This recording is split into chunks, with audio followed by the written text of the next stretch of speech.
Hello. Hello. I am Ryan Sliwinski. I am Rachel Sliwinski. Oh, we're both Sliwinskis, huh? Yeah, fancy that. So you're my sister, right? That could make some things awkward. Yeah, no, we're... What a fun intro. I'm Ryan Sliwinski, and as you heard, that's Rachel Sliwinski. We are a married couple, allegedly. I don't know, we could be brother and sister. And we're here just to do a kind of introductory thing for YumYumPodcast. We are going to be doing a podcast series, hopefully, that talks about Star Trek, and specifically to start off with, Star Trek Discovery. Isn't that right, Rachel? Yes, I like to think of it as Star Trek Disco, because that further distances the show from the other canon of Star Trek. Rachel, you're getting very negative straight off the bat.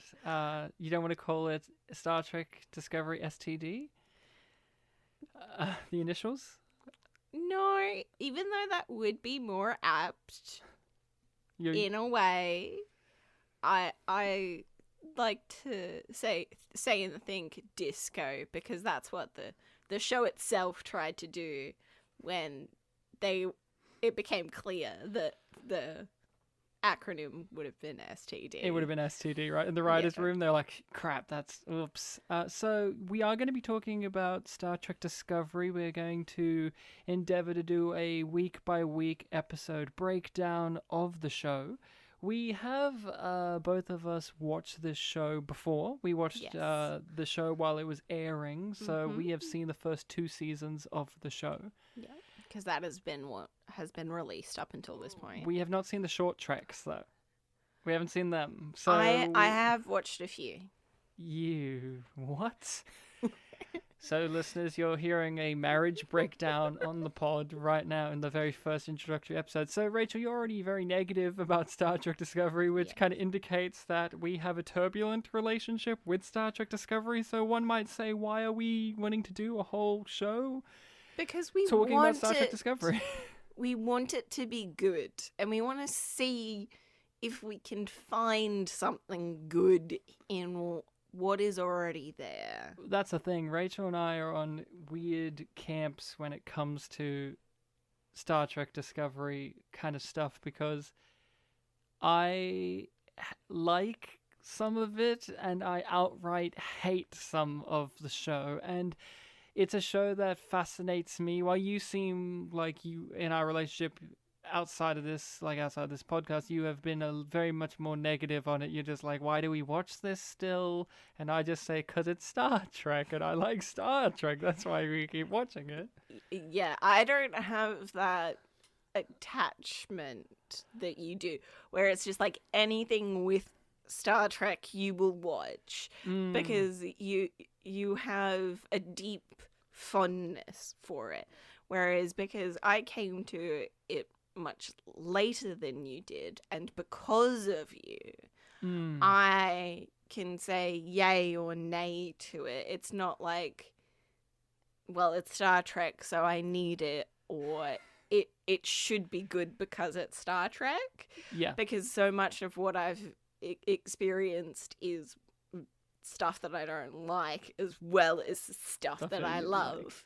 So before we delve into that kind of conversation about our history with the Star Trek franchise in general, we do want to talk about Star Trek Discovery, and we don't want to be a wholly negative experience on it, because there was, when we first watched the show, we both have very mixed feelings on it. Talking about it like right now, you seem outright negative, and that may give the wrong impression. There are lots of negative things that we have experienced, but it's just a show that has left us, and it seems a lot of people very, very mixed. It's very much a show in which if you say you like it, you're going to be encountered by people who say you're wrong. And if you say you hate it, you're going to be encountered by people that say you're wrong. Yeah. And if you say that you feel about it, you're going to be encountered by people that say, how can you not hate it because of this writing? Or how can you not love it because of this writing? You should have a definitive opinion, but either definitive opinion is the wrong opinion for some people. Like with most intensive fandoms, especially ones that have lasted this long. And Star Trek Discovery is an odd duck of a show because if you don't know much about it, it is just a sci-fi show. But if you do know stuff about it like we do, there's lots of behind-the-scenes drama that kind of has crafted this show into very distinct chunks Yeah. of when this person was writing it and showrunner, and then this person, these people, and then this person, and that is what is very interesting about the show. Yeah. It's not a smooth show in any measure in terms of the behind the scenes things, because it's chopped and changed showrunners, Yeah. It's had negative impacts, and then it's the Or same positive with the sometimes. yeah. But it's had a negative impact in terms of how smooth the process has been behind the scenes, but also when it's changing showrunners, that changes the themes, that changes the writers, Tone, yeah, all so the stuff. nothing about it is cohesive. But I will say that along with that process, there have been lots of really good ideas that they've had. And characters and images. So we want to come back in on our second watch of this, because we've only watched this show on the first run through. And when you do a first run through of something like this, especially with both of us being Star Trek fans, it can be a little bit difficult to really say what your full opinion is, or at least for myself, because there are things from this show that I'm curious to know if it's still good, or if it's worse, or if it's like the things I thought were bad the first time may be improved upon a second watch. Maybe the things that I wasn't paying attention to on the first watch are the things that are far more important on the second, or vice versa. Maybe it's the other way around, and this is what we want to do. We want to go back episode by episode, talk about it, try and see if this holds up as a bigger picture, if it holds up as individual episodes, and if it gets better, if it gets worse, because there are things that are genuinely likable about this show. I see why it has a fandom. I see why people like this take on Star Trek, and there's things that are awful about the show that are also understandable things. There are things I genuinely like about this show, things I genuinely don't like about this show, and the first season of Discovery is the more intriguing one to me on the rewatch, because season 2 is fairly new. We've only just kind of have finished watching it a while back, but that first season has so many odd things in there, good things and bad things, that I'm really keen on seeing again. Well, the second season, for myself and for you, Rachel, there was a lot more bad stuff, but I've read on fandom things that people are very much like the first season is much worse than the second. A lot of people think the second season is an improvement on the first season.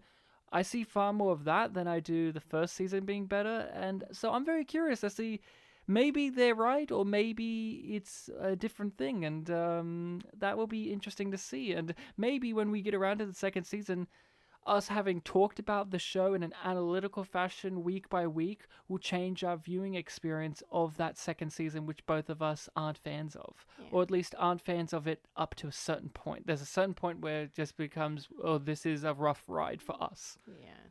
I think the first season is really interesting in terms of watching the show try and find its legs.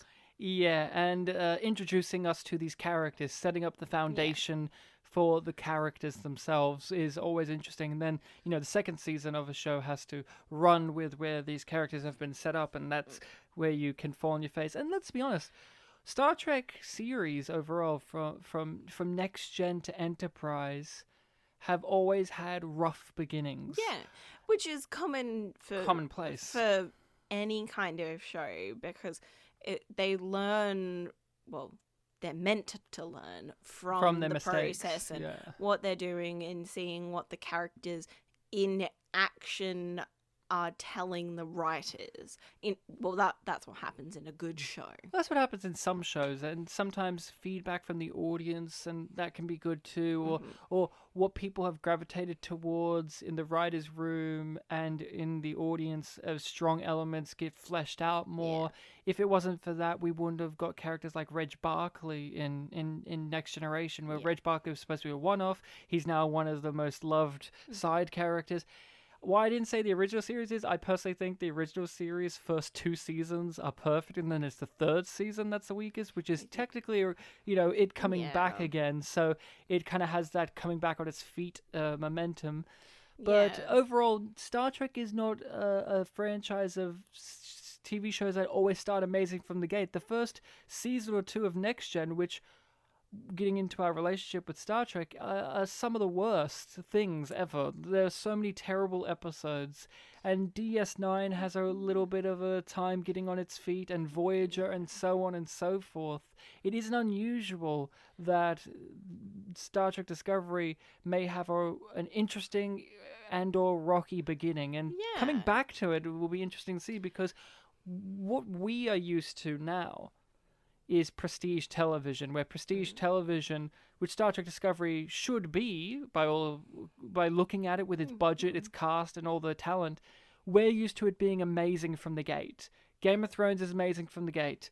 Breaking Bad, Better Call Saul, Dexter, Sopranos, on and on it goes. They're all great from the beginning, so we are accustomed to these 45-minute to 50-minute long drama series or prestige television being great. And so you think Star Trek Discovery would line up with that, but it seems like it may have, at least for us, those teething problems of the old school Star Treks, which is a little unusual for high-end prestige television now. Yeah, like, it shouldn't be discounted that, like, the 3rd season may be much better, it may track the same, it may be worse. We don't know what it's gonna be like.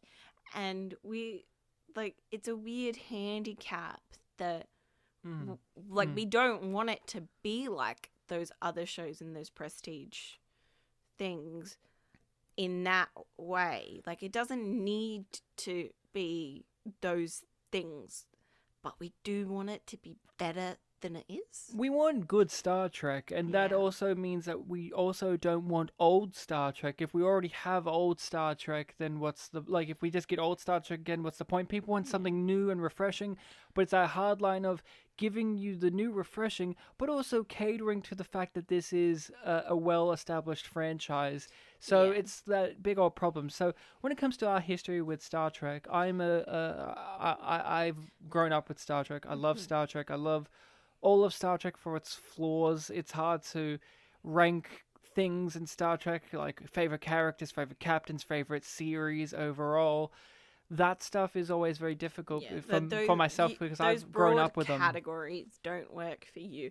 It has to be like... It's a mood. Yeah, it's based on your mood, but it's also like you always need to define it down more. Like, you can usually say who your favorite captain is, but you won't say they're my favorite. They're my most enjoyable to watch, or I think they're the best written character. You will usually say, like, with the exception of Crusher, that the doctors are usually your favorite. Usually the doctors are my favorite character in each given show. Bones, the emergency medical hologram doctor, Bashir, on and on it goes. But Crusher, and usually, if you're gonna say, "Hey Ryan, what's the best Star Trek to get into?" I default by saying Next Generation is probably the best to get into, and then go back to the original series, because I understand that the original series may be a little camp for people. As someone who likes sci-fi and as someone who likes morality and morality stories in science fiction, the original series is perfect. Yeah. But I understand that it's a little hard for people our age to get into, or younger. It's like, it's very specific, but I think it's still brilliant. But TNG is usually what I would default to. But I've grown up with Star Trek all my life. I've grown up with all the things that people, know and love, like, it's fun to make fun of this character for being bad, or I'm more accustomed to 50% of Star Trek is amazing and 50% of it is fucking garbage. You get episodes where you have great moral questions of, like, what is it to be human? And then other questions of, if we go warp 11, do we turn into lizard people? Salamander people? Stuff like that I'm used to. So I'm used to goofy, bad, silly Star Trek. and I'm used to I'm used to seeing how Star Trek has changed from episodic television to more to more serialized format with stuff like Deep Space Nine and now Discovery and Picard, where I'm seeing the episodic stuff. I've lived through the J.J. Abrams Kelvinverse stuff. I've seen all this stuff, so I feel very accustomed to Star Trek. I love it, and I love it for all of its flaws. I've even watched Enterprise more than twice. Yeah, which is asking a lot for people. Yeah, you are fond of saying that you have old Star Trek and you want to be around when good Star Trek is airing. Because you did watch Enterprise when it came out. But I was too young to... I didn't get to see it fully, and I was too young. I've always wanted to live in a time in which new Star Trek television was on, and I've always been curious, would I have been like the fans of the original series when Next Gen came out, where they weren't as in love with it for, like, now it's commonplace to think that it's a toss-up between Next Gen and the original series of which is the best, but at the time, it was an area in which Next Gen, how dare it come here and try and take away from the original series. Where's Kirk? Where's Bones? We had all those movies. Yeah. Like, they weren't far from memory. And I've always wondered, what would I be like with my own personal bias and attachment to the Star Trek that I love when a new Star Trek would come along? Would I be like some of those original fans who were a bit too sniffy at some of the stuff that Next Gen was offering, or would I have been on board? And now we live in an age where Star Trek Discovery gave me that opportunity, and unfortunately I think I'm sniffy. Yeah. And I was sniffy. What about you, Rachel? What's your history and relationship with the Star Trek universe? So I didn't grow up with Star Trek, really. I think I'd watched a handful of episodes before I met you, which was about 8 years ago. And then when we were starting to date, 11 was showing. Yeah, Channel 11 in Channel Australia. 11 was showing the different series on different days, and we would watch it today because you were like, it is Star Trek. Star Trek is amazing. You haven't watched Star Trek? I am going to give you an education in many things, and Star Trek is one of them, and you better freaking like it. So what Star Trek have you seen, and what ones do you like? Okay, so I'll go through what I've watched. We've now watched all of the original series. Yep.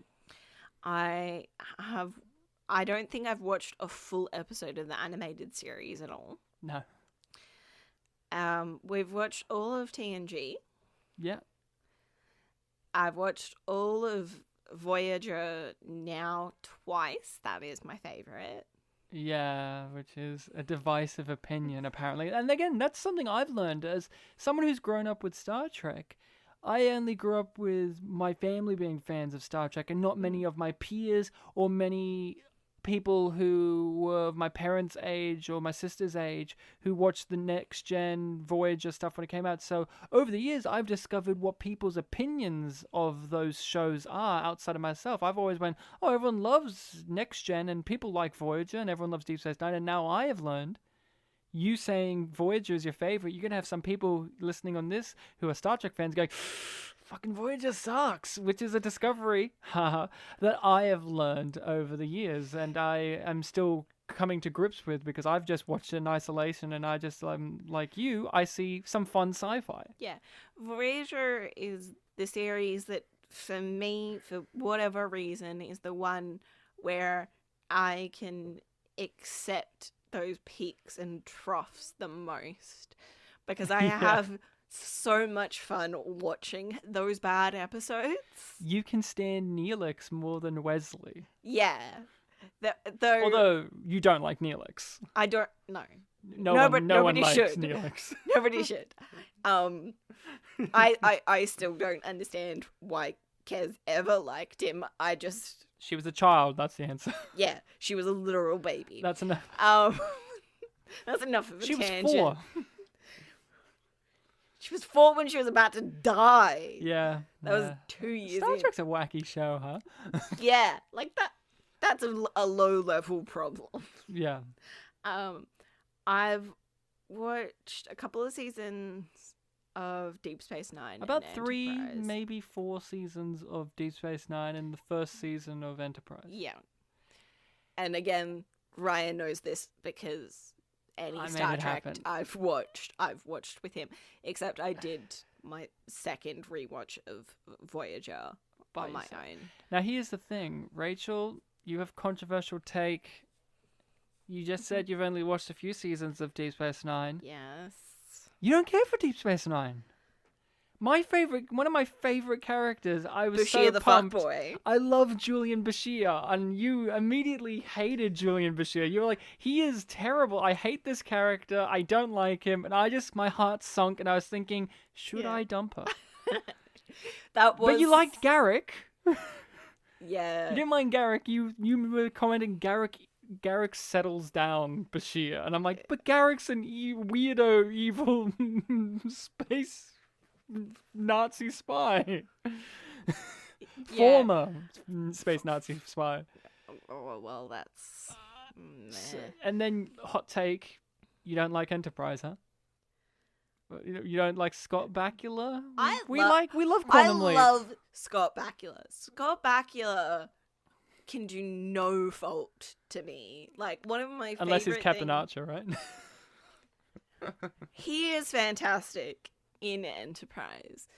But I feel like, from memory, because it was a couple of years ago now that we watched Enterprise, like, it just doesn't know what it wants. He has a dog. And that dog is adorable. And I watched whole episodes For the dog. for the dog. But Like, Rachel, we it's would- been a long, long time. Come on, the theme song. It's the only Star Trek show with a theme song. It's got an actual song, not just instrumentals that are lovely.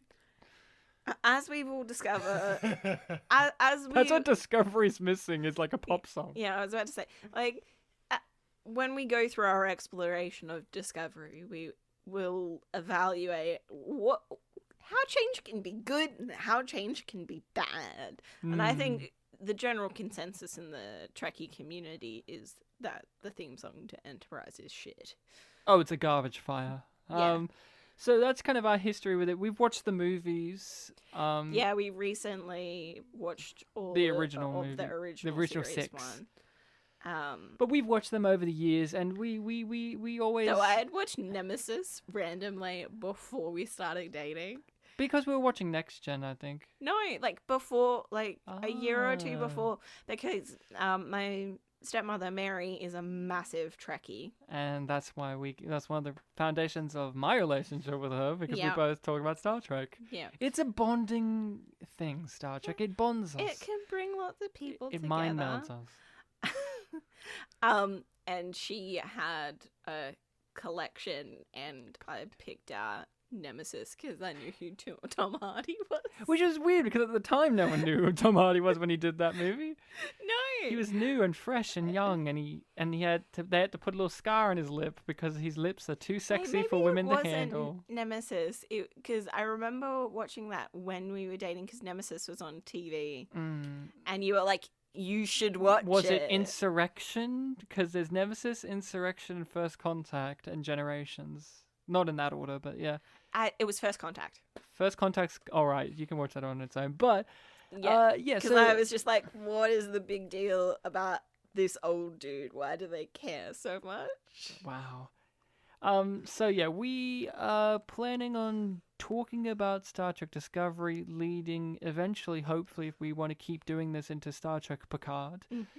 Like we said, we have mixed feelings on the show that hopefully, being optimistic, a rewatch may alleviate those things, but to be honest, there is the cynical side of ourselves that also say it's just going to make it worse, and it's going to be a miserable experience as well. But there is fans out there. There are people who enjoy this, And there's also things that I want to absorb. I want to understand those things to help better influence my own opinion. But also, we want to share our opinions of what we see, what we feel, and that kind of stuff. So, with Yum Yum Podcast, we obviously call it Yum Yum Podcast because the best line ever spoken in any piece of media, Yum Yum, from Star Trek Season 2's finale, spoken by that great character. What's her name, Rachel? Commander Nan. Commander Naan Bread. And she says randomly, with sincerity, that actress delivers it. She says, Yum Yum, as a reply to something. And this is a show made in 2019. That was made in 2019. Will they ask her? Yeah. Are you ready? Yum Yum. Was that it? Basically, it's like let's go kick his ass. Yum and Yum. She's just like yum yum. Like that's her response to violence. We have to name Tasty our violence. show Yum Yum after that great line. And down the line, maybe we'll want to talk about other shows that aren't Star Trek. But for our show, we're going to call it Yum Yum Trek. The show itself, the episodes, we'll call Yum Yum Trek, where we talk about Star Trek, and if we talk about other things, we'll have Yum Yum in it. But Yum Yum's going to be a constant because when that line happened, You lost your mind. I mean, it's like Shakespeare came to the room and said, "Hey, let me lay this one down on you." I've never experienced such a moment like that in my life. I've said it so frequently in normal. I've metabolized that phrase. I've just used it unironically in life. Part of your vernacular now. And yours too. We both say yum yum now, and it's because it's such a great line, and that line itself inspired us to want to talk about Star Trek Discovery in a format, and the podcast is the best format for us. I'm not unfamiliar to podcasting. I host a podcast that we talk about films called Spit and Polish Presents. I'll have the information of that in the description, and Rachel's guested on that a few times. But, Rachel and I, our husband and wife, we've got, thoughts. We watch these things. We talk about in our free time, and why not just talk about the show? Yeah. Rachel, anything else you want to talk about in just this little introductory thing? Anything you want to highlight or reinforce? Just, I'm ready to see if it's better. Yeah. And I want it to be better. And I want the third season to be good. Like, as much as I will trash on a large part of Discovery in particular, it's because I want it to be better. And I will at least, I will lose my shit at times, but also trying to give constructive feedback because at the core, like I said, there's really good ideas, and if lots of things, if they were fleshed out, it would be amazing. And like we said, this is just upon our first viewing. Maybe these things are fleshed out more because with the given nature of this prestige television format, the serialized format, where we were watching it week to week, we're not seeing the full picture. But once you do a rewatch, that's where that stuff really comes into the fold.